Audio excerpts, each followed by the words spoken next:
TikTok in itself has just taken the world by storm. So it's definitely going to be interesting to watch.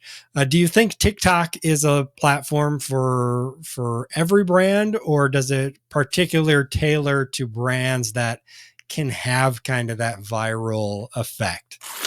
So you set me up for that one, Todd, because I like that question. And I think that a lot of Amazon sellers, specifically, this might be a hot take, but I think a lot of Amazon sellers are approaching TikTok wrong.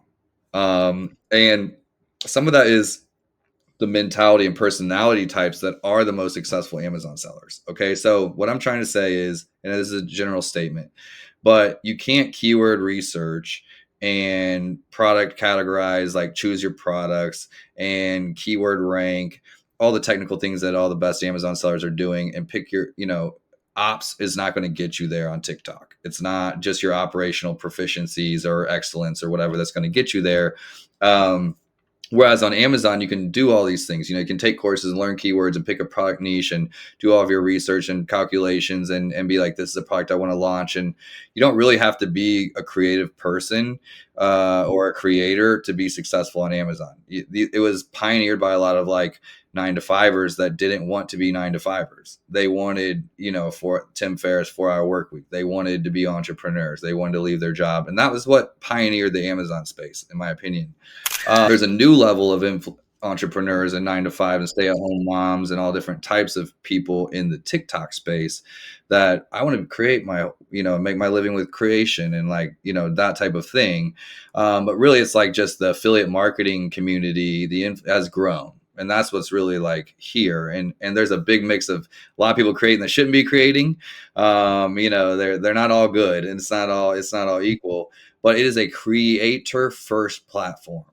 Okay, at the end of the day, like, and anyone can be creative, and anyone, you can make think about Storage Wars and some of these TV shows that we watch that are like kind of boring things, or the fishing shows, reality TV, like, well, we watch them because we're like, this is so interesting. And I think that TikTok can make boring trades or boring products or boring things, if you have a good creator, can make anything interesting. And right, and so I think if you can have an educational content, you can have entertaining type of content. There's like several categories that, like, demonstratable or whatever. But I think that like what they need to do is, you need to create product. Think of it relationship again. As the brands, the sellers doing this, you need to create your TikTok, and you need to be the voice of your brand for several months. Okay. Even if you're working with creators, it can't have 100 different people be the voice of Andrew Morgans. It needs to be Andrew Morgans doing the voice, so to speak. And until you have like a base, until you have a personality as a brand out there, then when you go to reach out to make friends, to build a community, to get influencers or affiliates to create for you, because that's what a lot of Amazon sellers are doing, is giving away free product in exchange for content or affiliates or commissions. But if you have no base, no one wants to come to your party when there's no one there, right? No one's like, they're looking at your brand. They're like, you haven't even made your own brand cool. Why am I going to think it's cool?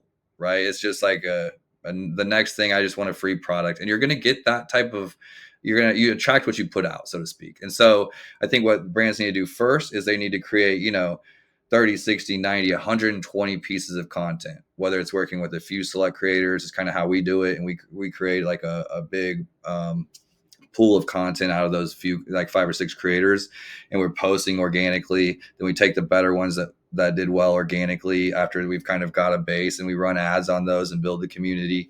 Then you'll start to see influencers just want to be a part of it. You'll be able to reach out and you'll get yeses instead of nos, because it looks cool over there. We want to be on your side of the yard, so to speak. So I say all that to say, Amazon sellers, please just don't go the way of just outsourcing all of your content to other creators. Please have a base for yourself, or I don't think you'll be successful. So that's step one.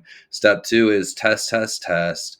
It's a creator led. You can't templatize this stuff. This isn't just like an SOP type of thing that you can do. The best creators, the best ones going viral, are ones that not everyone loves. It's not, if it's super branded and super posh, you're not going to get virality. Okay, it just doesn't work that way. It's like the ones that really go viral are the ones that have some controversy, or they're super entertaining or super relatable or things like that. So that branded approach just won't work. You have to test, test, test, like in the early days of Amazon when we were pioneering and testing, testing, testing. But also, I think this is the side for like the products that don't do well on Amazon, meaning like invention products. So if there isn't like direct response search, like there isn't people typing in black outside grill, or whatever, like there's not that keyword search. TikTok, just like Facebook when it was more affordable, can be this way of introducing people to products that they don't know about. And I think that is like, it kind of is like treasure hunting on when the people are looking on TikTok. They're treasure hunting a little bit. They find something new they didn't know about. And those types of products can do amazing on TikTok. Other products can do well as well. But if I'm like, there's one specifically made for TikTok, I think it's these really cool products that no one's heard of that they just see and they want, and it creates that like FOMO effect. But we're killing it with laundry detergent. We're killing it with pet supplies. We took a brand this year in September. We did 5K in our first month and 275K in our second month, right? And I was making that example of, you probably didn't get to 50,000 on Amazon overnight, but in this case we did. I mean, it was like month 3 of posting, of content, and then we absolutely crushed it with this laundry detergent brand. And those are heavy liquid products, right? So it's like, well, but I think for the right brands, doing it the right way can be a huge, huge, huge, huge opportunity. I just like to speak as directly and authentically as I can to listeners and be like, you just can't approach it in the same way that you've done Amazon, all systematically, and you're just going to crash and burn and spend a lot of money, I think, doing it that way. So fingers crossed that we still have TikTok going into 2025, because I'm having a lot of fun, and it's brought out this like creative side of my team the last year or so, that like we had just kind of missed getting really into the operational side of Amazon. And we're creating content and stuff, but it's not the same as like creating videos and really getting back out there with the community and creators and making stuff, and I enjoy that side of it. So I'm having a lot of fun right now.